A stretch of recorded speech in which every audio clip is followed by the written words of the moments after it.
गुरुदेव, कुंडलिनी जागरण क्या है?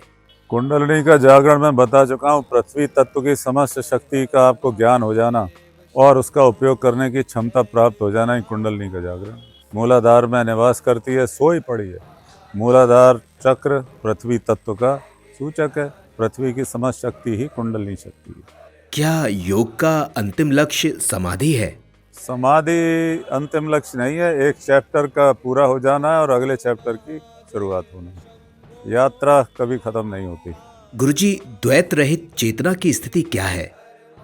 इस पे भी बहुत सारी बातें करी गई हैं, पर मेरे विचार थोड़े से अलग हो गए। अगर आप गणित के हिसाब से सोचें तो द्वैत के बीच में ही अनंत छुपा हुआ है।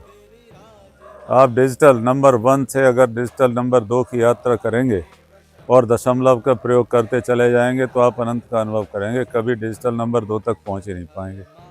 तो अनंत का अनुभव करने के लिए द्वैत ही सबसे महत्वपूर्ण है। अद्वैत में तो अनंत गायब ही हो गया। तो दो बिंदु हुए, जन्म और मृत्यु। यदि आप गणितीय हिसाब से चल पा रहे हैं किसी भी प्रकार, तो आप अनंत का अनुभव करेंगे।